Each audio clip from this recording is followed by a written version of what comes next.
Hi, everyone. Thank you so much for joining us today. I'm Lexie Smyth. I'm the fiction category manager here at Barnes & Noble, and with me today is Allyson Gavaletz, our publisher liaison. We are thrilled to be in conversation with Emma Knight, who is the author of our January book club selection, The Life Cycle of the Common Octopus. If you sent in questions via the Eventbrite, Allyson and I have them, and you can also submit questions via the Q&A module or the chat, and Allyson and I will be moderating that. As a reminder, this is a conversation with spoilers, so if you haven't finished the book, you can always come back later, as this will be recorded and posted on the Barnes & Noble YouTube channel. All right, so now that all of the housekeeping is out of the way, let's get into it. Emma, one of the things that really struck me first reading this book is that while the life cycle of the common octopus is set in relatively modern times, it has this sensibility that harkens back to classic literature. And I'd love to hear you talk a little bit about the novels that influenced your writing of this book. Thank you, Lexie, and thank you, Allyson. Thanks for having me. So there are references to a lot of other novels in this novel. I really enjoyed it when the Viking team joked that it was kind of an Easter egg hunt for English majors. I would say that some of the novels that inspired Octopus include everything by Jane Austen. There's a P&P S&S joke later on in the novel by little brother Freddie. And Jane Eyre is also referenced several times throughout.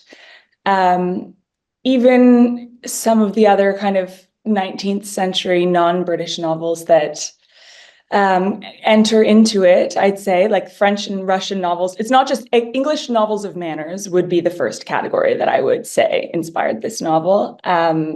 Particularly by the Brontes and Jane Austen. But then I would say there are some kind of maybe lighter Flaubert, Balzac, Tolstoy, just some of those writers that were so seminal for me as a young person.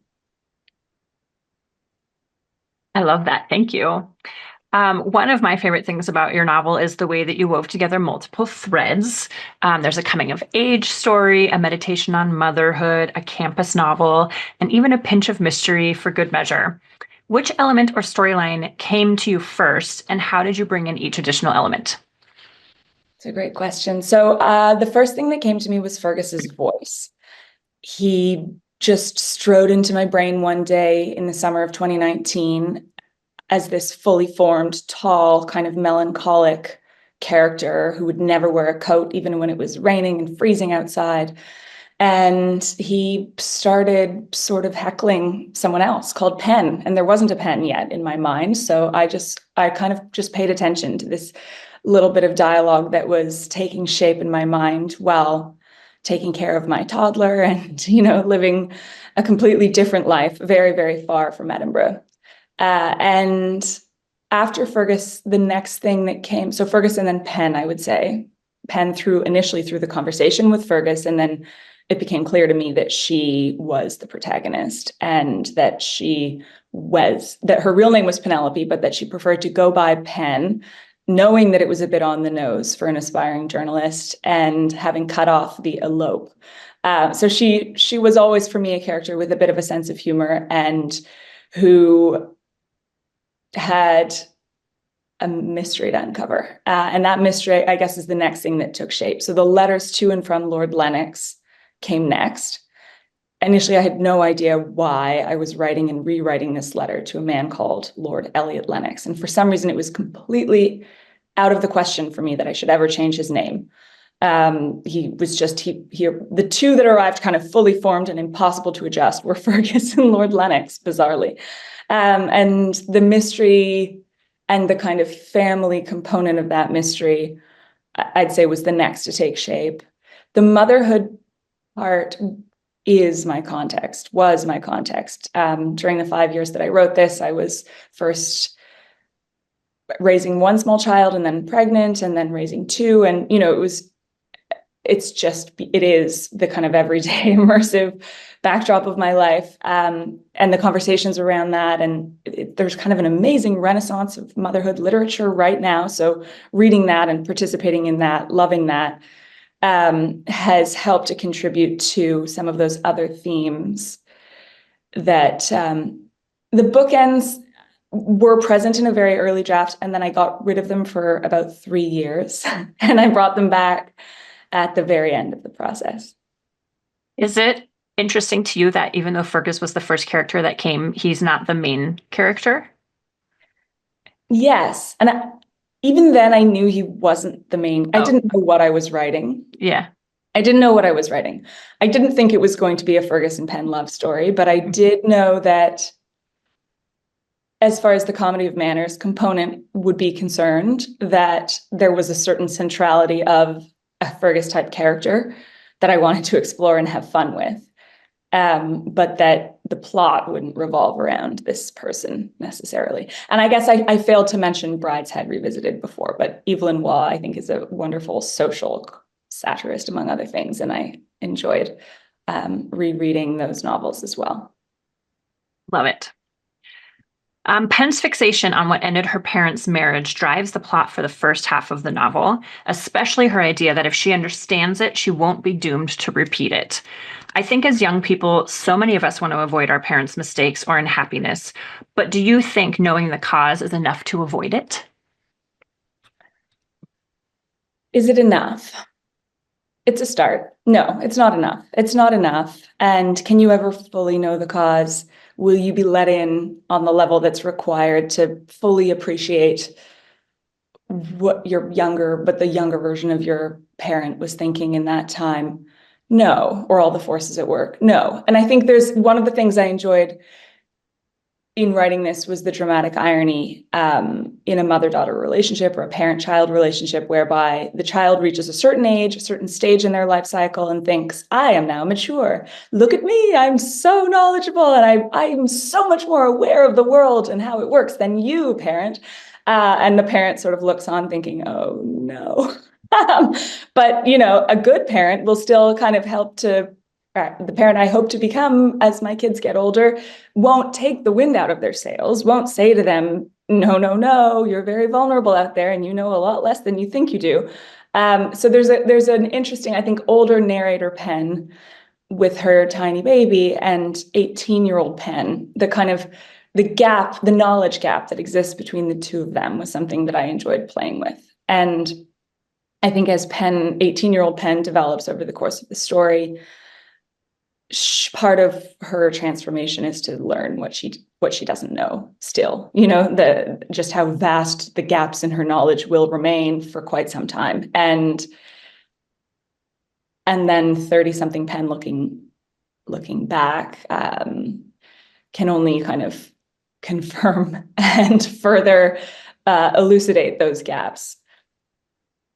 I love that. I think speaking to the sort of younger version of Penn or younger person who thinks they're mature and knows more about the world, I really wanted to talk about the boldness of Penn reaching out to Lord Lennox, who her dad is estranged from, in order to try and find out what happened. As a 30-something now, I cannot imagine doing that, but I can imagine a younger version of myself doing that. And I guess I'm curious, do you think that youth sort of gives you a certain naivete or even audacity when it comes to doing those kinds of things? Yes. I think the blinders of youth helped her. I don't think she considered for a second in sending that letter that she was maybe going to break somebody else's world open. And that's the kind of knowledge that a grown-up person might have that would prevent them from sending a letter like that. I think from Penn's perspective, it was more along the lines of, I want to be a journalist, and I believe that a successful journalist is someone who doesn't take no for an answer and finds a creative way to go to the source. And so Penn was kind of almost playing this courage game with herself, and doing something that felt, writing a physical letter and putting it in a mailbox for Penn didn't feel necessarily as maybe real, or, it's not as if she she did pick up the phone to call the publishing house and try to figure out how to get in touch with him. But writing a letter felt almost like an act of theater. You know, there's an element of kind of showmanship to it. And she's an A student. She's used to doing what is required to get the grade. And I think she sort of classifies it in that category of her mind. And it's only once she, much later, once she recognizes that Elliot Lennox is a human being and Christina Lennox, you know, that these people and their lives exist completely independently from her. And, you know, it's really in that conversation in the rain, I think, with Lord Lennox, when she is challenging herself to get to the bottom of things. You know, you can't leave here without this information. She sort of eventually realizes, oh, there are stakes for them too. I loved that realization that she has in the novel. And something I also wanted to talk about is that as part of this investigation she's doing, it really does feel like Penn is kind of fixated on love and its many forms, but she's sort of ambivalent about it for herself at the beginning of the novel. But it's interesting to me that she so easily falls in love with Sasha, with the Lennoxes, with her new friends at school. And I'd love to hear you talk a little bit about her relationship to love. Mm. So the kind of love that she has read about in, let's use Jane Austen as an example,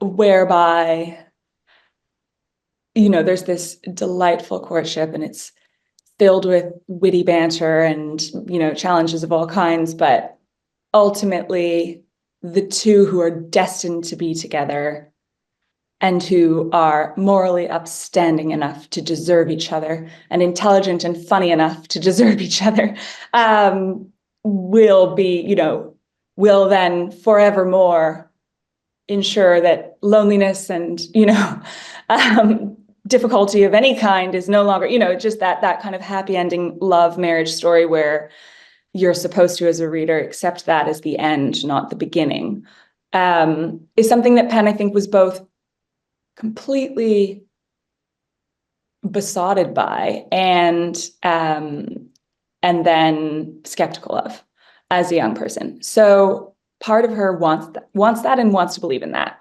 and wants to see evidence of that, wants to see that actually, you know, we are maybe halves and there's another half out there that will complete me. And, you know, this notion of what we're fed through every rom-com, and it's getting a little bit more these days, more nuanced, but certainly the rom-coms that I grew up watching and those novels would suggest that there's sort of, you know, that it's not a process of constant change and adjustment once you find the person. It's just, you just find the person, that's all you have to do, and then it's beautiful.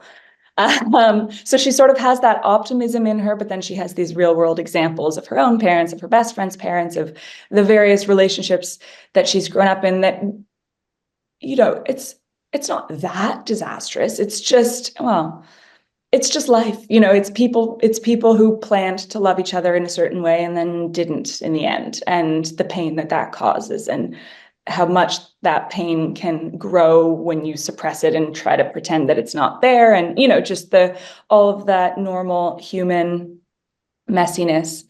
And I think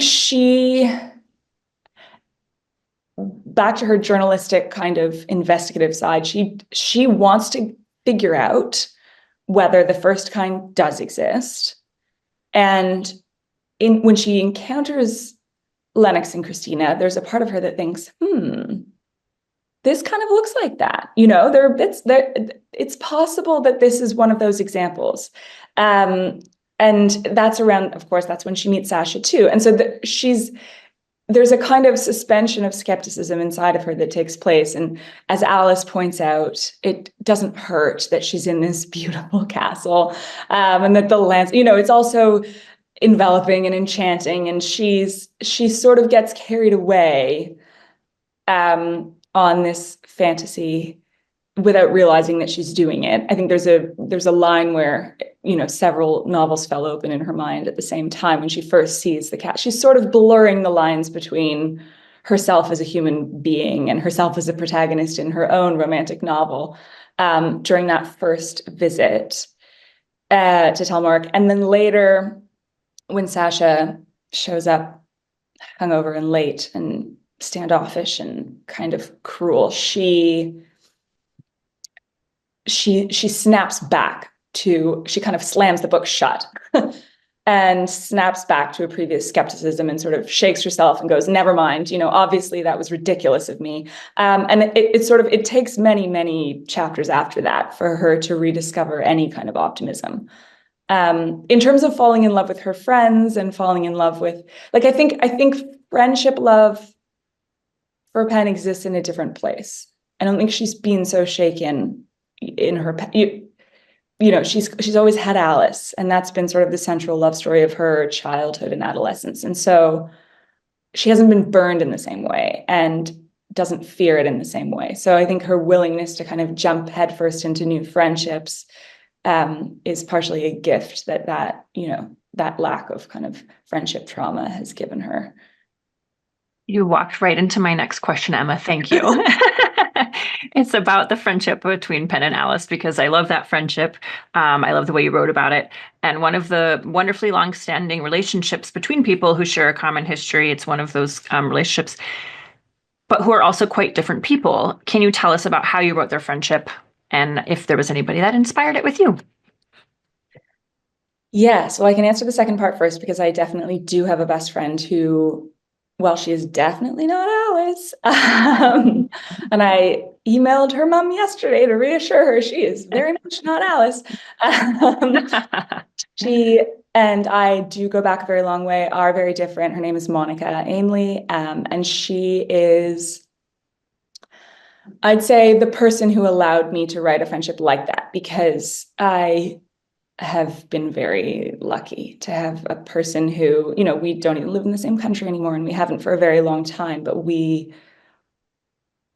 are sisters, and that's an amazing thing. And the changes that we've watched each other undergo, I mean, right now she's watching me undergo some pretty major changes. And she's being so, and her reaction is, I knew you had this in you all along. She was one of my first readers. And it's such we encourage each other. We read each other's stuff. I'm just so lucky to have a friend like that who wants to see me change and grow. And we used to joke, we have such, we're lucky because we have such a different taste in pretty much everything that we don't get jealous of each other. But I also think it's a conscious choice not to get jealous of each other, that that's not the point, that you will lose so much more than you will gain if that's how you look at things. It's not a zero-sum game or a competition. There can be such pride in friendships like that, because they've known you. I mean, of course, a parent has and all that stuff, and siblings, but a friend has gone through it with you in a way that a family hasn't. And to watch them, if you were friends when you were so young, to follow you into your first book being out and all that stuff, that is a totally different kind of pride. I think it's very nice. I feel so lucky. It's really, yeah. It's really wonderful. And Nancy in the chat and I also want to talk a little bit more about the arc of this friendship, because as the novel progresses, Pen and Alice, who've made this agreement, we're both going to Edinburgh, but we're not going to get into each other's way. They do find their friendship a little bit strained as they each sort of start growing in these different directions. Something that really struck me is you described Pen's annoyance with Alice around, her talking about Sasha, when she's been through all of these things with Alice, with previous boyfriends, and this is the first time this is really happening for Pen.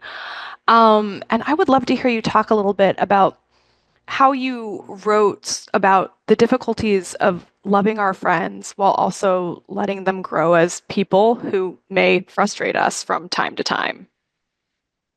Yes.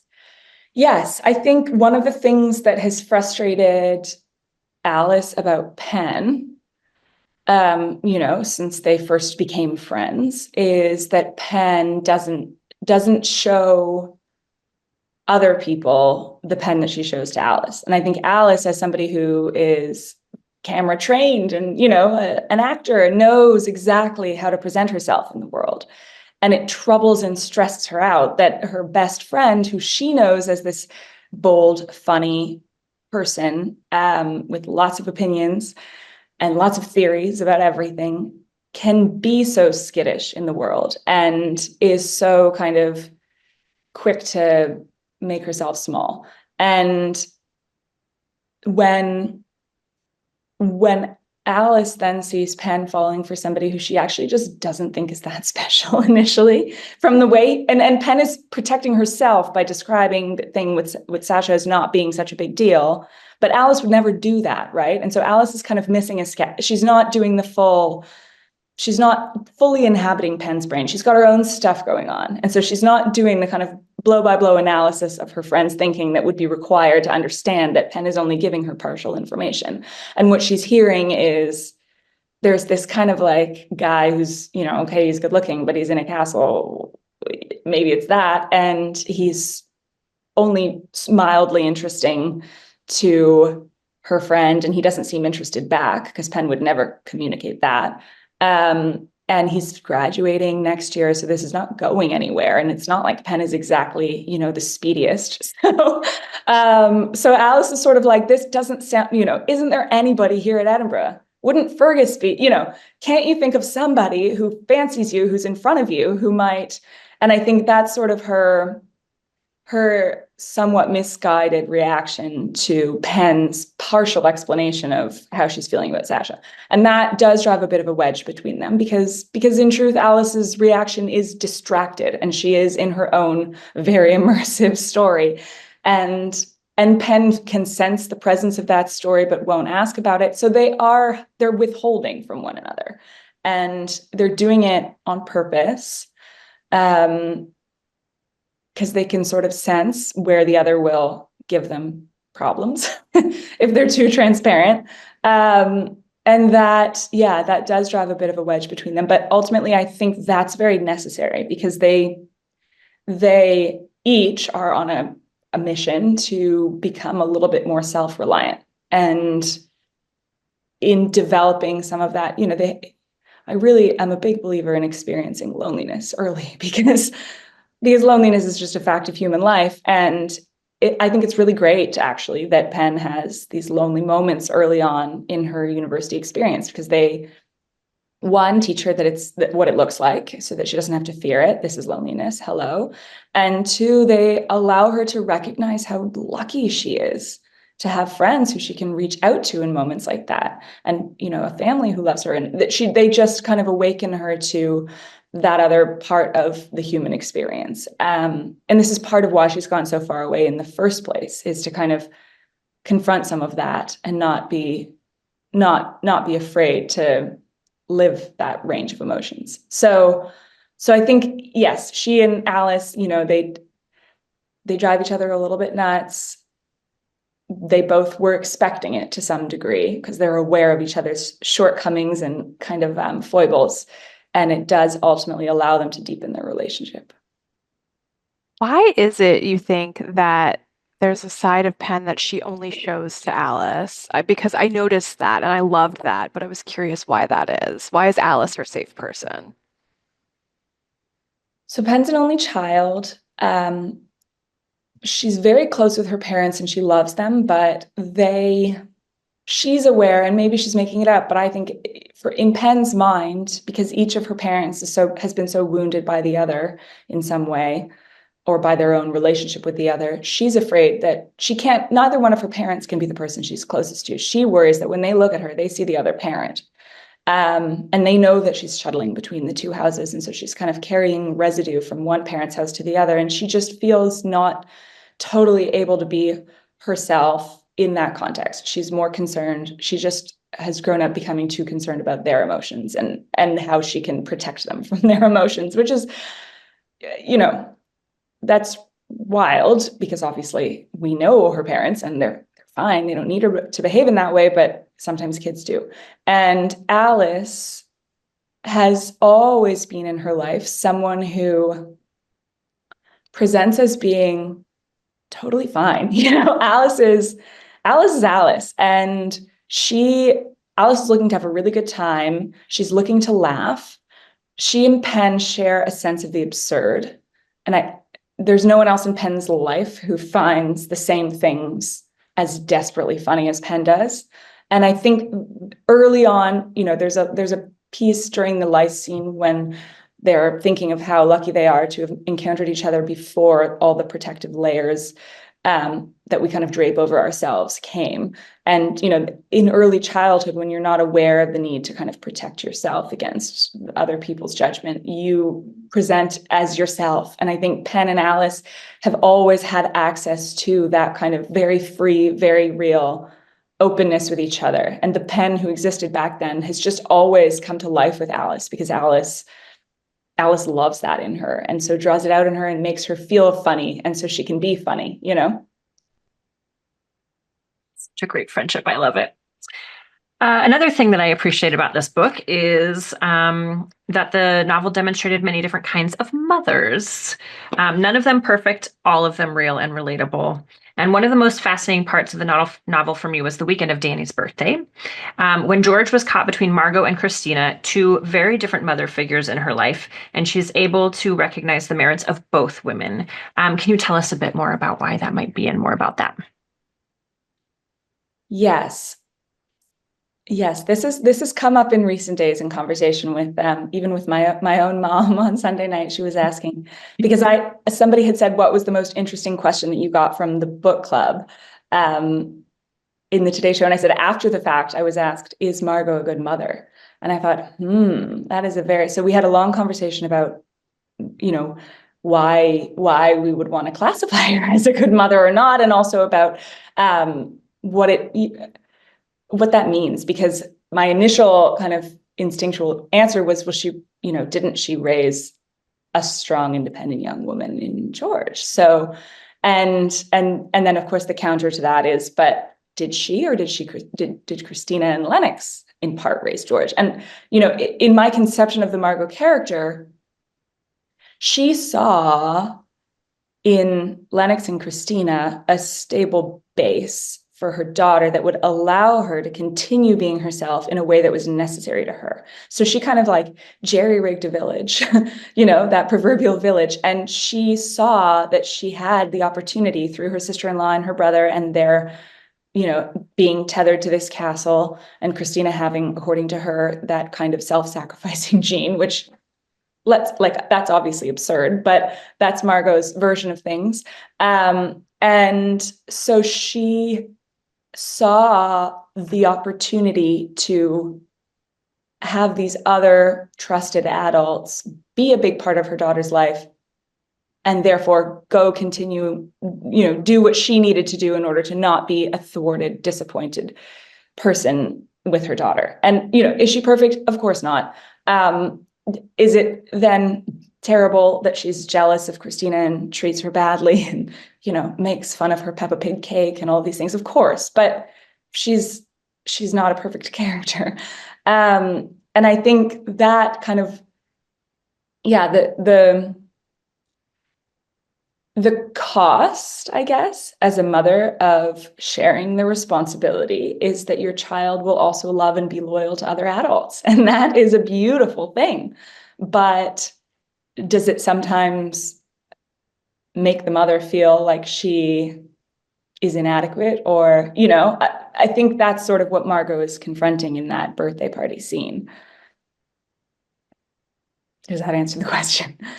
Yeah. Okay.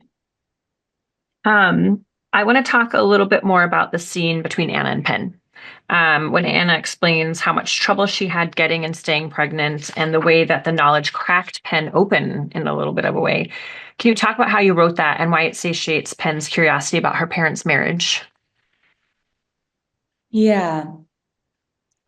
So to refer back to our previous conversation about kind of those blind spots that a child has, and will understanding the parents' past be enough for them to create their own separate future? I think in the case of Penn, she thought she was looking for a pretty specific answer. And she had in mind a sort of, a very different set of facts that she was looking for in Scotland. And when she then was confronted with the set of facts that her mom laid out at breakfast in Toronto, she sort of thought that she had paused her quest, and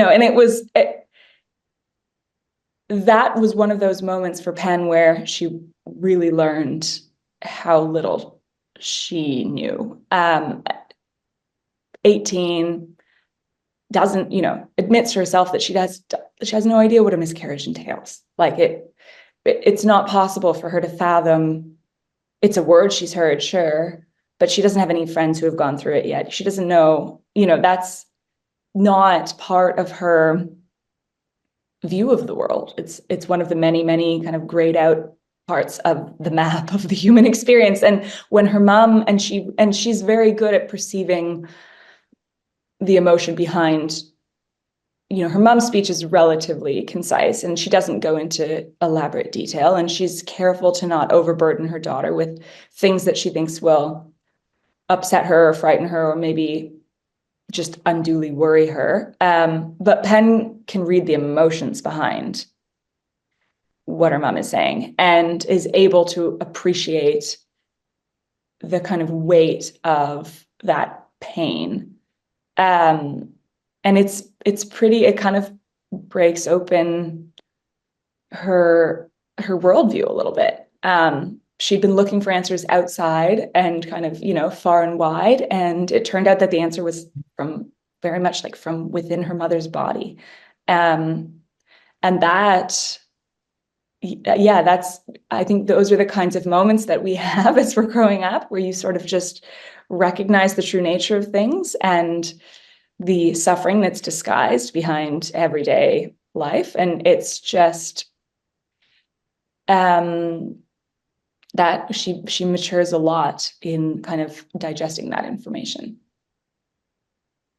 I love that. Another scene between Penn and someone else that really stunned me was Margot and Penn meeting up at the aquarium and Margot's lesson on the life of the common female octopus.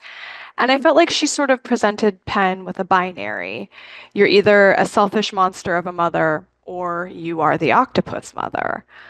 I'm not a mother, but I can see how societal pressures might make it seem like those are the only two options. And I'm curious if you think there is another option and if there's a mother in the novel who represents that.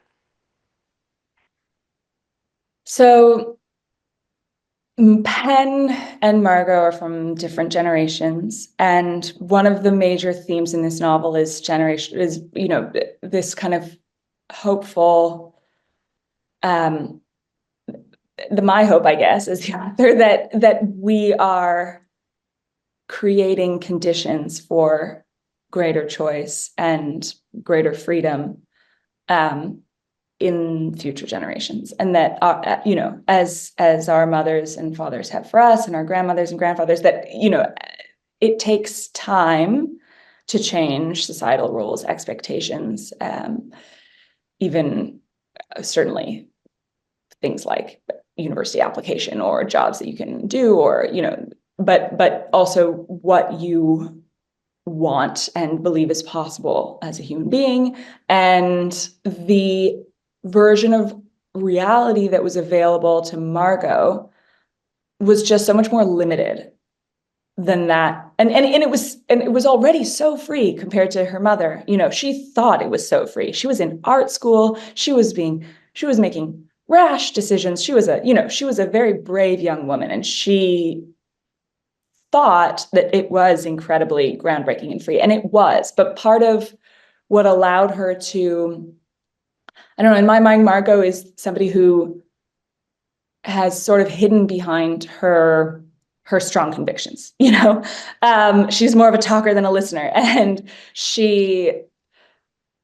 by keeping in mind this dichotomy, she's sort of protected herself. It's a narrative that, even though it's not a happy narrative, it's a narrative that she kind of uses to defend her life choices and to describe to herself who she is and why, and to explain to her daughter what's important. And that's what Margot was able to do with what was given to her, and it was, I still believe, pretty brave. And then Penn hears that and is in the fortunate position of saying, I don't think that's true anymore. I think already enough has changed at least in my, and of course, she's aware to a point of how privileged she is, but in this super rarefied, educated young woman, expected to have a career that she's actually passionate about, not just to pay the bills, like this unbelievably privileged position that she's growing up in, is she going to have, does she plan to have more than those two choices? Yes. And she's optimistic that that's going to be possible. And Margot, the cynic, is like, well, best of luck to you, you know? But it's in part through her conversation with Margot and her understanding of, you know, it's in part by learning from the women who have paved the way through their own courage and tough choices, that someone like Penn is able to see more of that kind of grayed out map of humanity. So, and I think it's the same with her mom, and it's the same with Christina. So it's by seeking out these women and trying to get to know a little bit more of their stories and what they wanted more than anything, and how much of that they got and how, that Penn is able to carve out for herself a sense of what it will look like to learn her own heart and go after the version of adulthood that that she needs. I love that. I think one of the things that really struck me too about the novel is that there are these really wonderful examples of these enduring loves, the love between mother and child, the love between Christina and Lord Lennox. But, you know, going back to some of our previous conversations, my favorite is the love between Penn and Alice. I would love to hear you talk a little bit about the ways in which there are other forms of love, like friendship or familiar love, that may outlast romantic love and yet are kind of overlooked. Yeah. Yeah, I find it interesting that the narratives, you know, that there are so many traditional kind of narrative arcs that center around finding your one person, and then I love those stories. I love the smooch at the end of the rom-com. You know, it's a lot of fun to watch that. But in terms of observing the people who I'm close to who are older than me, and what, you know, the central love stories of their lives have looked like, it's not typically the one romantic partner from age 16 to 75 or 80 or however, you know, it's not. Sometimes it is in very rare cases, and that can be beautiful, but much more commonly it's with a beloved sister, a beloved child, or several. It's with friends. It's with the people who see you through the loves of your life. and I guess the common theme with all of these types of love is that it is an active thing to love, right? It's not just a kind of, and then the person loved me and they loved me just as I am, and that was it. Like, you got to then love that person back just as they are. And that is what makes it sustainable and enduring and difficult sometimes, and, you know, hilarious. But the loving part, the kind of active part of it, that you get better at as you grow older and hopefully wiser and more empathetic. I think it's something that it's a skill that we're all honing all the time, like how to love better, you know. And I think it's really one of the principal skills of being alive. And that type of love, it doesn't, of course, it's not limited to romantic love. And, you know, the central relationships of our lives are all different, but I think what they have in common is that same hoping to see somebody for who they really are, and like see the best in them, and just be grateful to, you know, to have that that kind of front row seat to another consciousness. There's a question from the chat, and we were talking about the octopus scene and all of that, but why did you choose that as the title? How did you arrive for that to be the title? So after writing that scene, the phrase, the life cycle of the common octopus, just got stuck in my head. almost like the chorus of a pop song, or, it was just sometimes a phrase will just get lodged in my brain. And that was a phrase that would just sort of just like hear it while I was at the park with the kids, or hear it while I was doing laundry. And I thought that was kind of weird. But it wasn't that, I had so many bad titles. They were really forgettable and safe to me. I had no idea what it was going to be called. So when my literary agent, Samantha Haywood, and Laura Cameron, the two of them, actually, it started with Sam, but they both very gently, very kindly confronted me. I had submitted it to them almost jokingly under the title Unfinished. And I was like, hey guys, this book's unfinished. But so and they very kindly said, what else do you have? And so I sent them a list, and buried in that list was The Life Cycle of the Common Octopus. And I kind of thought, I'm putting it on the list, but nobody I've mentioned this to thinks it's in any way viable. And to me, it sounds too much of a mouthful and a bit too, far-fetched. And I was astonished when they said, that's it. That's the one. That's so cool. It was with you from the beginning, kind of like Fergus. You just knew. Yeah. Yes, we have to listen to these instincts, I guess. Exactly. Look where it got you. It's great. Another question I have, and I've been thinking about this and wondering, and then someone else submitted this, and I was like, all right, I'm going to ask this. So can we assume, or is Sasha so it's bookended by Penn, and she's a mother now. And is it Sasha? Are you going to share that? Do we know? Do we get to know? Tell us all the hot goss. Hilarious. So in a previous version, there was a previous version in which the eye color of Sasha and the eye color of the baby, basically, there was a previous version in which it was genetically impossible for it to be Sasha. And that really fit with the version of Sasha who existed in that version of the book. Initially, Sasha, I'm really telling you guys the inside story here. Initially, I didn't think Sasha was all that much. I was kind of on Team Alice. I was like, whatever, cute guy, castle, come on. Great first boyfriend. Okay, have a great time in the turret, you two, but that's not gonna last. Was sort of my take on things. And the more, and I remember, I think I even said to my editor at one point, I'm like, okay, but he's no Mr. Darcy. Like, this is a love story about friends here. But as I wrote and rewrote Sasha, and as Christina became actually really, I really developed Christina over the course of rewriting this novel. I've rewritten it like 150,000 times. And as Christina became a bigger part of the narrative, which I always wanted her to be, and I've always, I find her compelling. Her as a mother and the type of son that she would raise became interesting to me. And then Sasha in conflict with his father, and the kind of ironic wry, refusal to the sort of baiting that Lennox does with his son, and his joking about the kind of bleeding heart and idealistic young person who has all the benefits of class but still criticizes.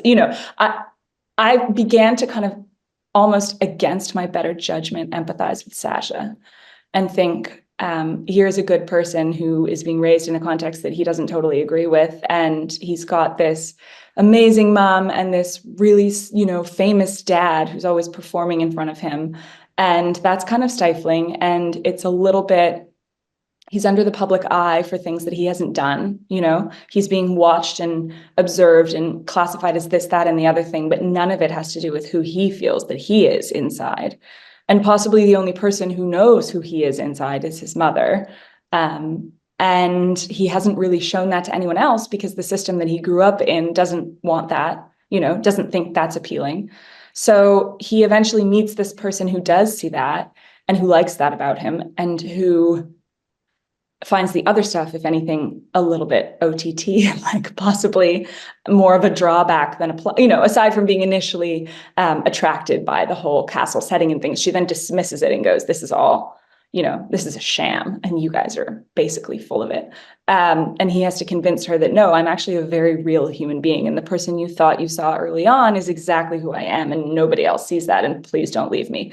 And when he started being that Sasha, and she started being able to be that Pen with him, where she was no longer just the kind of Canadian ingenue falling in love with somebody who, by every account, older, good looking, castle, had more power than her.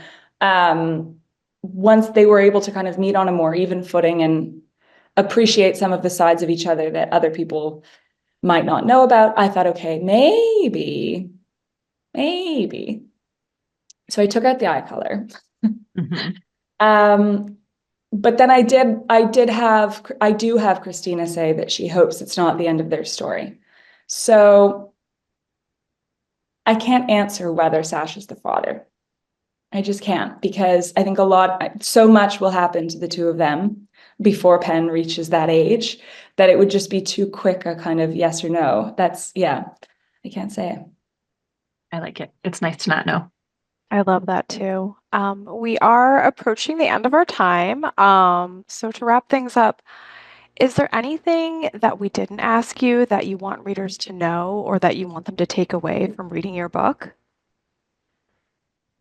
I'm just so curious about what readers will take away. I've been very, very happy and just honored by people who have said to me that they see parts of themselves in the story, or that they appreciate what it is that I'm trying to describe. I think like I said, I wrote so many versions, and I was trying to get across that perfect version that existed in my mind. And I don't think anyone ever feels that they achieve that when they finally have to stop touching it and send it away. But to hear from readers that they did sort of get, that what I was trying to get at has come across even a little bit is an incredible feeling. So thank you to everyone who's read it. Thank you so much for joining us today and for this wonderful conversation. Thank you to everyone who joined us today. Come back and see us next month when we discuss our February book club selection. And have a great rest of your day. Thank you, Emma. Thank you, Emma. Thank you, Lexie. Thank you, Allyson. Bye, everyone. Bye.